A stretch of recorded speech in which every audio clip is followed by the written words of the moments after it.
my name is Aoife and this is the Happy Weight podcast. Thank you so much for joining me. So I've been really obsessed with the Traitors. It's been on Irish TV with the last 3 weeks and I've been hooked to it, and I wanted to do an episode on the traitors within our midst in terms of bad advice that people expect to work and then, feel really disappointed when it doesn't. So that idea dawned on me, right? Because sometimes I'll be working with clients, right? And on a Monday or Tuesday, we'll have a call and they'll have had an awful time, right? Maybe they binged, they certainly overate, they know it, they feel really full, really gross, whatever. So I'll be coaching them through that, and helping them to get over it immediately so they can go back living, acting as someone who is their ideal weight and has all the actions of someone who is their ideal weight so that they can progress.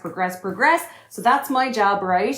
But then I'll go on a call with them maybe 3 days later and they'll be like, I'm so disappointed in my body. It's so unfair. I don't know why I feel like this. I don't know why I feel this heavy. And I'm like, were you present for the call 3 days ago when you told me of all the overeating and all the overdrinking or whatever that was done over the weekend? Or sure, you had a bad week last week. You ate more. So sometimes when I'd be listening to that, I'd be like, where's the disconnect, right? Because it's kind of like, if you were the sole owner of a vehicle, you're the only one driving it and you're the only one putting petrol in it, it'd be really weird to be like, oh, I'm so pissed off that, the petrol tank is almost empty because you're the only one driving it. You're the only one putting fuel in it. And then I got thinking, so where's this disconnect? What middleman are they blaming, or where's the frustration directed to? And then I thought, well, maybe, right, if someone told you that as long as you don't drive after 8 p.m, you're grand, you won't be using up petrol.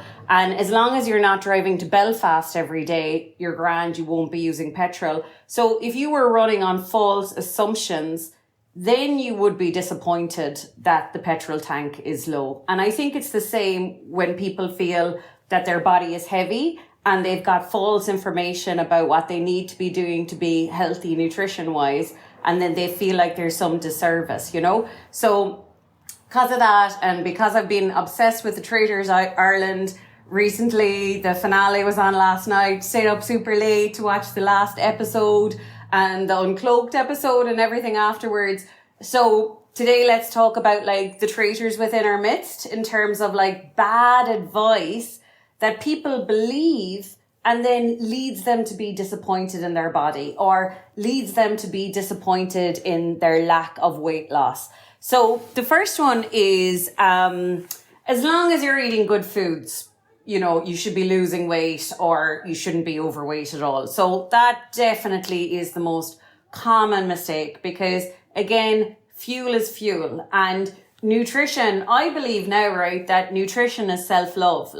I've really never worked with a mother who didn't want a really brilliant diet for their children. So I think love will improve everyone's awareness of what good nutrition is. If you really love your child, you know exactly what you want them to eat. And when people really don't like themselves, they don't like their body, they can have a diet full of crap. But that is unrelated to weight, right? Because you could just eat crappy processed foods all day and be slim, and you might know people like that, or you might have grown up with people like that. So our weight is always about our appetite signals. It's how often we feel full and sit down and eat a meal anyway. It's how often in the week we feel very overfull and then uncomfortably full. It's how often we're not enjoying food. That's such a big sign when this cake should be tasting nicer, or this ice cream should be tasting nicer, or these crisps should be tasting nicer, but they're just blah. They're just doing nothing for you.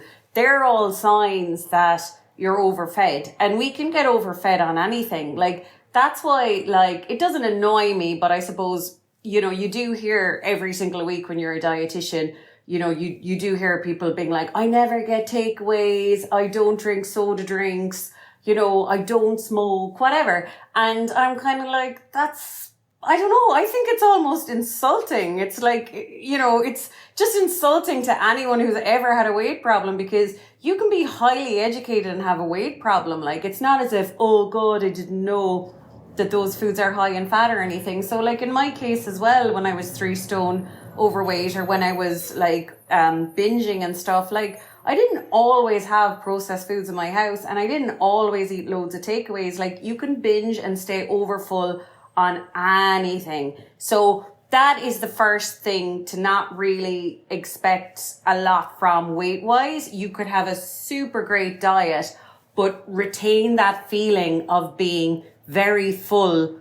quite often in the day or the week, or rarely experience hunger. And I know, balancing my weight now, like like everyone's different, so this mightn't apply to you, but I probably wouldn't get away with more than a day and a half. Like within 2 days anyway, I would have to at some stage feel belly rumbling. Otherwise, there's going to be that kind of add-on feeling of, more food, more weight. Like, if I'm never gone back down to baseline hunger. I'm just always filling in more food on top of a belly that hasn't asked for it. That leads to kind of like basically a kind of fatness feeling around my middle, like pretty quick actually. So yeah, that's the first one. The second one is diet foods. So our body is amazing at compensating and regulating and everything. Like I said on the last episode, there's studies on kids that, like, if you give them 200 calories half an hour before their lunch, they'll eat approximately 200 calories less.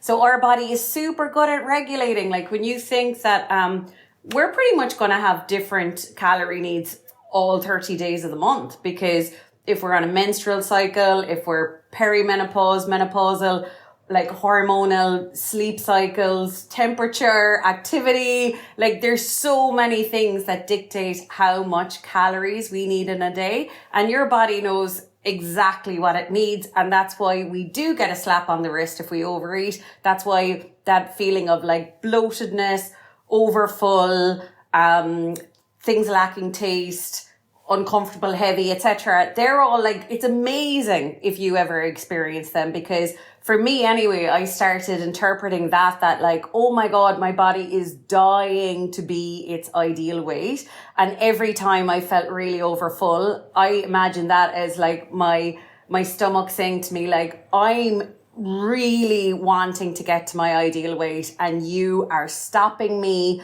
So I'm going to punish you with this overfull feeling. And like, that's a bit exaggerated, but it is pretty much based on some truth as well.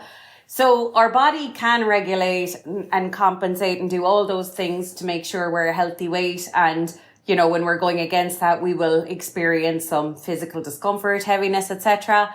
But with diet foods and with our brain is crap at regulating and compensating and all of that. Like, if you've ever been on diets, and if you've ever done the whole like, oh, I'll eat this now and I'll go for a walk tomorrow, or, and back to diet foods, it's like, okay, I'll get these special K bars. They're only 99 calories each. And it's like, our maths are way off, because one thing with diet foods is it's proven that like, you get a 5-pack of special K bars, you're probably going to underestimate what's in them, and you're going to end up eating 5 of them. You're going to be coming at like food with what I'm owed based on the calories that are in it.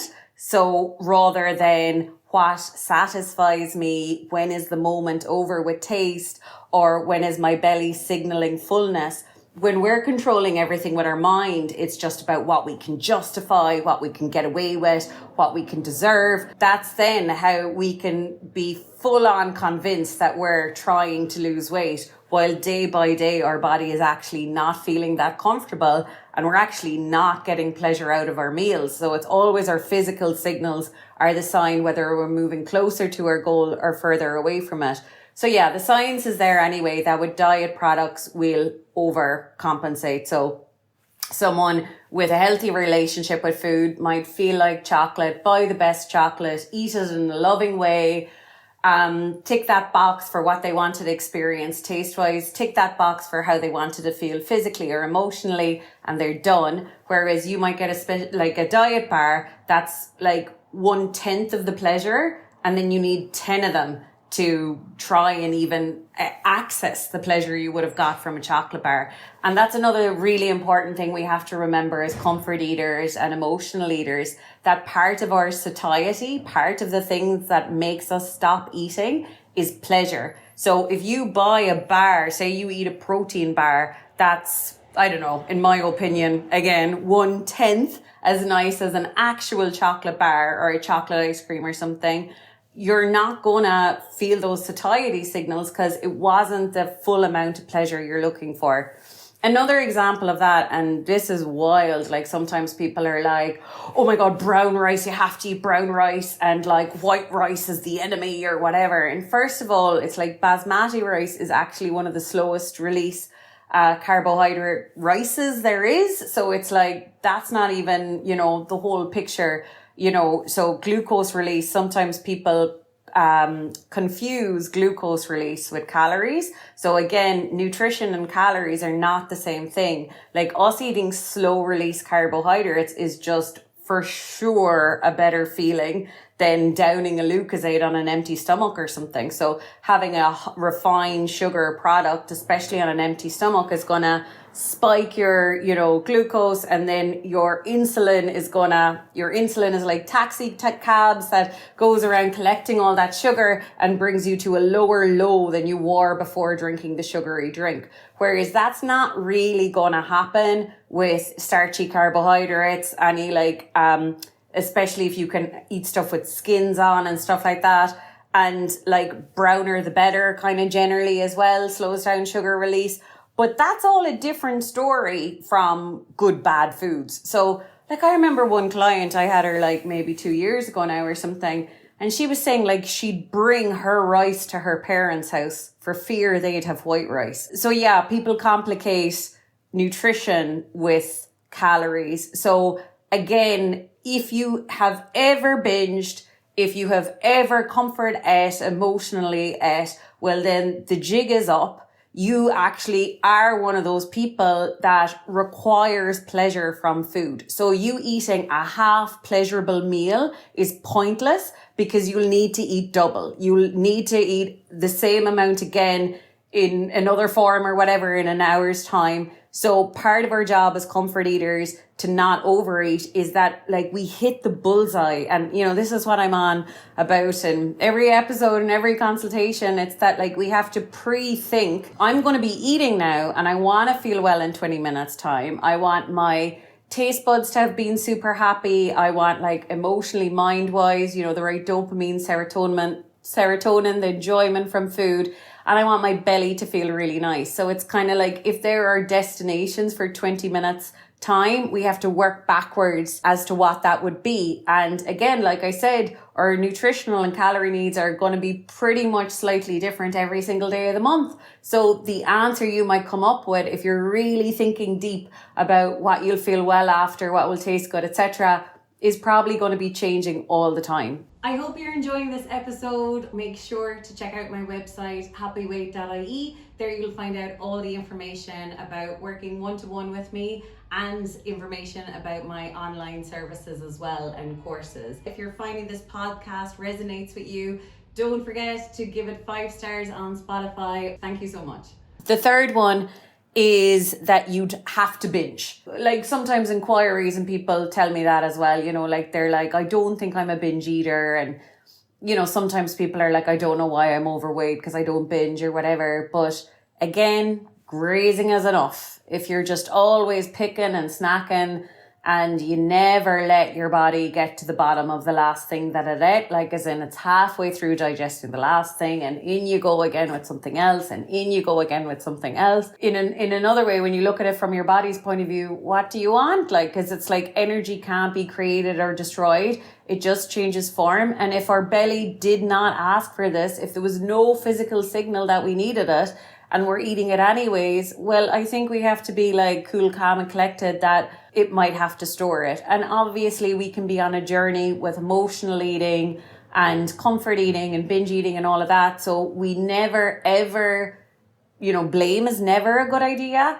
But I do think accountability is a good idea. So it's like I'm on a journey with my comfort eating, but I do not need to blame myself or come down hard on myself for my binge last night, because that won't help my actions today or my actions for the rest of the week. However, whatever my emotional reaction is today, I know it doesn't undo the calories. I respect that my body has to put them somewhere, and I respect my body might have to give me uncomfortable signals today just because it didn't really agree or promote that binge that happened last night. I don't know, does that make sense? But I think accountability without blame is a huge superpower with us moving forward. So if there are the things that really will not help us, I was then thinking, because I want to end on a positive note. So what are the things we should be looking for? And I suppose one thing I think we should be looking for is significant differences. Nothing changes until something changes. For me, and from my personal experience of getting out of eating and weight issues, your average mood per day would have to be better, I would say. So the amount of times that, you're in the same funk about giving out about your food or giving out about your body, depending on how quick you want to lose weight, you really can't afford any of those days. And if you are going to be in a day where you're giving out to yourself for what you ate, you're giving out about your body.